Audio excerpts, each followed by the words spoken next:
皆さんこんにちは。すいません、セカンドチャンネルにちょっと力を入れようと思って動画を作っていたら投稿が遅れちゃいました。セカンドチャンネル、これから週1ぐらいのペースでアップしていこうと思うのでチェックしてみてください。今日はちょっと1個発表することがありまして、なんと、直木マンの本第3弾目が発売されます。パチパチパチパチパチパチパチパチ。大好評だった第1弾が世界の秘密と第2弾が日本の秘密、そして第3弾のテーマは洗脳と支配です。この世の中、洗脳と支配で成り立ってんじゃねっていう内容になっています。新田真剣佑さんとの都市伝説についての対談なんかも入っています。発売は5月27日でもう Amazon で予約ができるので、気になる方チェックしてみてください。概要欄にリンク貼っときます。この本読んだらみんないい感じに洗脳されると思うので、ぜひ。洗脳ってそもそもみんな面白いって思いませんか？考え方によっちゃ今まで培った情報とか価値観すべて何者かによって洗脳された結果生まれたって考えると、毎分毎秒みんな何かしらね、いろんな情報に触れてるので、常に洗脳されながら人格形成をしていると。もちろん大げさには言っているんですけど、この動画を最後まで見たらその意味が分かってくるかと思います。今日から動画についての面白い意見とか考察があったらコメント固定していこうと思うので、ぜひ。話は洗脳に戻りますけど、そんな洗脳の恐ろしさを実感する事件だとこんなものがありました。1974年10月17日、アメリカアイダホ州ジャンブローバーグという12歳の少女が目覚めると、体は縛られており、周りは見慣れない光景で機械音のような奇妙な音がしていました。目覚めたんですけど、まだ眠い状態で、まどろみの中、起きているのか寝ているのかわからない状態。枕の横にはラジオのような箱が置いてありました。また寝ちゃいました。再び目が覚めると、手足の拘束は解けていて、謎の機械音に耳を傾けてみると、なんとその声の主は宇宙人だと言うんです。彼女はその瞬間、宇宙人に誘拐されたことに気づきました。宇宙人が言うには、ジャンは宇宙人の血を受け継いでいて、彼女の使命は16歳になるまでに仲間の男と子供を作るというものでした。そうすれば彼らの惑星は救われるというんです。車の前の方を見てみると、ある男性が眠っていました。それは彼女が家族ぐるみで仲良くしていた友人のロバート・ベルヒトルト、通称 B でした。安心していた彼女は宇宙人の話を完全に信じてしまって、その男性とことを至ったんですね。普段から宇宙人の話を聞いてるみんなはこの話信じちゃうかもしれないですけど、一応言っときますけど、この話は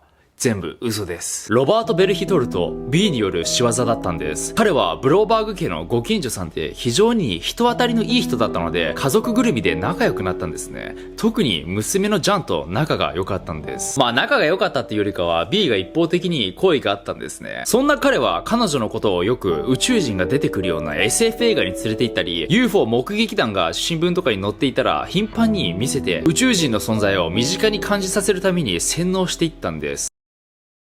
そして1974年10月17日、B はブローバー家にジャンを乗馬に連れて行きたいと言って、両親はちょっと躊躇したんですけど、彼らも洗脳されちゃってるから許しちゃったんですね。実はその日、B はジャンを誘拐してすぐ睡眠薬で眠らせてメキシコまで行っていたんです。その後ジャンの居場所は FBI によって特定されて、彼女は無事解放され、 B は誘拐罪で問われたんですけど、なんとジャンの両親は2人とも B と関係を持っていたという弱みを握られていたことや、周りの人が B のことをいい人だと思っていたので、彼の刑は軽くすぐ釈放されたんです。いや、どういうことって思いますよね。なんと母親と父親2人とも B と肉体関係があったんです。両親がそんなことしてちゃどうしようもない。ここで終わらないのが洗脳の恐ろしさ。2年後のジャンが14歳になった頃、宇宙人の話を信じていた彼女はなんと2度目の誘拐に遭ってしまったんです。本当に惑星を救わなきゃっていう気持ちから、彼女は B のことが好きだったし、早く子供を産みたかったんです。約3ヶ月失踪していたジャンは無事解放され、 B は精神病と診断され、精神病棟へと送られたんですね。ジャンは少しずつ大人になるにつれ宇宙人のことを疑うようになったんですけど、それでもかなり信じきってて、16歳の誕生日を迎える瞬間まで妊娠してなかったら自決しようと考えていたらしいです。彼女は洗脳から解放され、今では普通の生活を送っているんですけど、おそらくジャンが幼かったことから冷静な判断ができなかったんでしょうね。普通ね、そんな馬鹿げた話わかるじゃないですか。ただ幼かったらサンタクロースとか信じちゃうし、ごめんなさい皆さん、今回のことも信じちゃったんでしょうね。サンタクロースはいます。自分の命をかけてまでも宇宙人の話を信じちゃうって洗脳の恐ろしさ凄まじいっすよね。危なすぎてあまり公にはなっていないらしいんですけど、洗脳で人をさせることなんて簡単にできちゃうらしいです。確かに有名な例だと、スレンダーマンに支持されて攻撃的になった女の子がいましたし、カルト宗教の教祖なんかがまさに当てはまります。ここまでぶっ飛んだことは、さすがにみんなの身の回りでそうそう起きないとは思いますけど、よく考えてみると、文明社会で生きる限り、みんな何かしらに洗脳されながら生きてるってことなんですかね。みんな自分の自律性に自信ありますか？実際どうか見ていきましょう。例えば何気なく訪れているスーパー、みんな普段行ってるスーパーを思い出してほしいんですけど、大体入り口に果物とか野菜が陳列されてますよね。あれには理由があって、お店に入って色鮮やかな果物とか野菜が目に入ると気持ちが高まる効果があるらしくて、購買意欲が増すらしいんですね。確かに海外とかによくある綺麗に並べられた色鮮やかな野菜見たらめっちゃテンション上がりますよね。また魚とか肉が必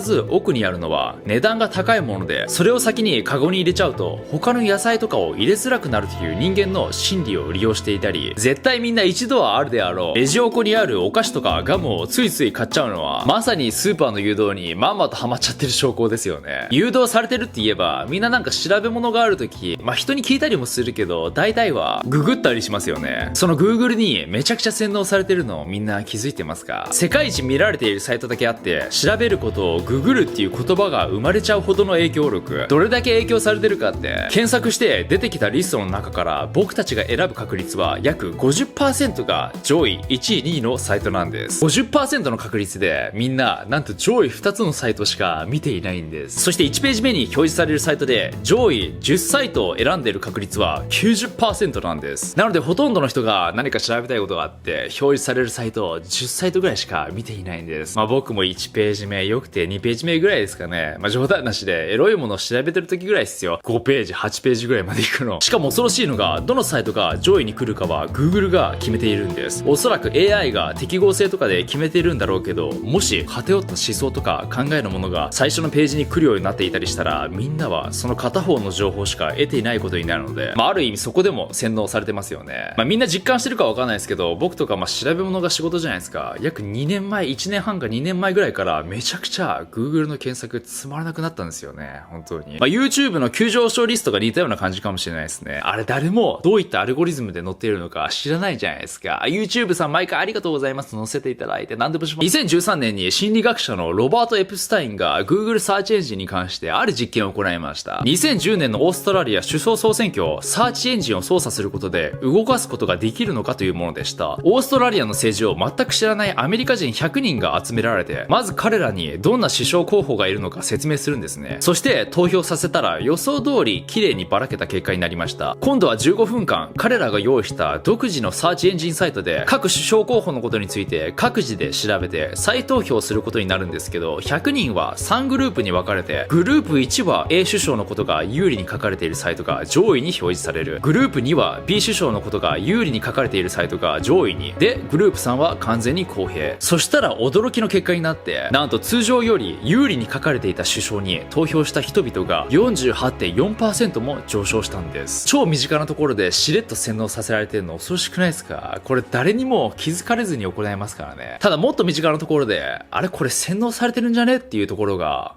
学校。僕は勉強が大嫌いだったので、毎日勉強せず友達に会いに学校に行ってましたけど、学校は人それぞれいろんな体験がありますけど、冷静に考えたら学校ってがっつり洗脳させるところなんじゃねっていう、ちょっと詳しく見ていきましょうか。僕たちの今の生活サイクルは狩猟時代が基本となっていますが、その理由が600年前から1万年前ぐらいまでずっと狩猟をしてきたというんですね。600万年間モンハンやってる感じ。その頃はもちろん学校などなく必要だったのは狩りの能力なので、子供たちは大人がしている狩りを見たり、仲間たちとワイワイして遊んだりして、どんどん動けるような体になり学んでいったそうです。ただ約1万年前にある変化が起きたことによって、その生活習慣が一気に変わりました。それが農耕時代の到来。土地を所有しているもの、していないもの、食料を貯蓄できるようになったことによって、少しずつ格差が生まれて、遊びというものではなく知識や技術を伝授する指導が生まれたそうです。長い時間働くというのはここから始ままったのかもしれませんね。そしてまた一気に時代が進み、6世紀頃、ヨーロッパを中心に広がっていった封建主義が縦社会へと大きく変えていき、領土主と家来という服従する関係が築かれたんですね。これは俺の土地だ、お前ら働けみたいな感じで、権力の前では従うことしかなく、スピーディーにね、仕事を成し遂げる必要があったと。また宗教の影響も強くて、プロテスタントの教育では将来への投資へと服従させることが目的だったので、当時の勉強方法は丸暗記だったそうです。それから産業革命や資本主義により国家が管理するようになると、資本家に好まれるような有能な人材を育成することがより求められました。今までのように遊びから得ていた知識と技術はいつしか政治家や国家のために何を学びどう考えるかということを洗脳させられるようになったそうです。17世紀頃ドイツで今の馴染みのある学校制度が始まったそうなんですけど、初期の頃は子供たちを常に監視し、知的好奇心ではなく改心させることが目的だったそうです。学校システムを作り上げたリーダーであったアウグスト・ヘルマン・フランケは、学校の主たる目的は子供たちの意思をくじき改心させることだと明言していたそうです。潔いぐらいはっきり言ってくれましたね。国のためによりいい人材を育てるために、それはまるで工場のシステムのように年齢で分けられた学年やクラスで分類し、カリキュラムという名の計画的に考えられた知識を植え付け、次の生産工程に受け渡すことができるのか、何度も検品という名のテストを行うと、立派な商品が出来上がったら会社へと納品。ちょっと過激な思想だけど、そう考えると怖いっすね。確かに学校は軍隊の延長線のようなシステムで成り立った歴史があるんでしょうね。産業革命の時期と被っていたため、まるで工場と似たようなシステムで効率化と生産性の面で考えられていると。今考えるとみんな制服を着させられたり、手を挙げて刺されたら発言していいとか、トイレも許可制、チャイムの音、縛られた環境下で周りと競わせて高みを目指すっていうのは、ある意味洗脳そのものかもしれませんね。そもそもそうしないとカオスになっちゃうじゃんと思うかもしれないですけど、その考え自体も洗脳されているかもしれません。もちろん極端に行くなって話ではないですからね。より平等で格差のない社会は学校のおかげです。そしてその延長線には会社がありますが、会社もまた洗脳の場という捉え方もできると。例えば時間厳守、上司の言うことは絶対、朝礼、研修期間を経て立派な人材として働けるか、団結力を高めるっていう意味でやってはいると思うんですけど、これカルト宗教と全く同じだそうです。閉鎖空間で階級に分かれていて、高学歴ほど上に行ける。競争、上司に認められたいために頑張る。上司や親、先生に褒められたいために頑張るように。さらにもっと言うと、身近なところで恋愛もある種洗脳みたいな面があると言います。あれだけ好きだった相手が何かがきっかけで一気に嫌いになって別の人を好きになる。数十年前にカルト宗教による悲惨な事件あったじゃないですか。信者は本当に教祖のことがイケメンに見えていたそうなんです。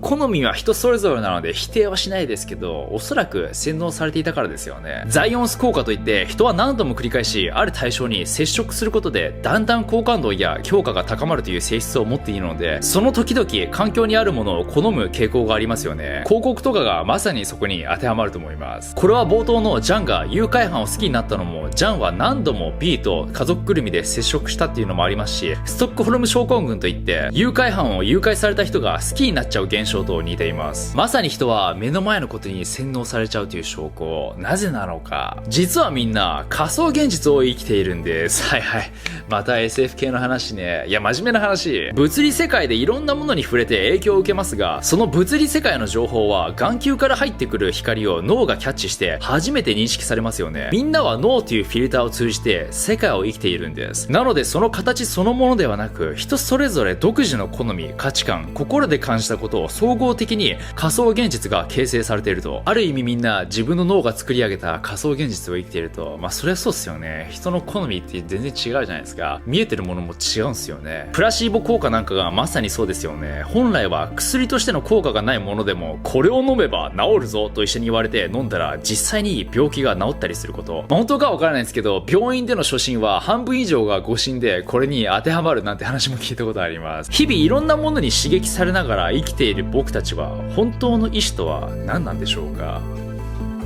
まあこれを踏まえて考えると、自分自身に有利に働くように洗脳させることも可能ということです。まあ僕もね、ある時からね、自分自身のね、ことをかなり洗脳させていって、そこからだいぶ肯定的になったりもしたので、まあね、好きだった人が嫌いになったり、嫌いだった人が好きになったりした経験がある皆さんなら、絶対自分のことを洗脳できるかと思います。みんなはどう思いますかね、この洗脳社会について。実際に洗脳があるのか、ないのか。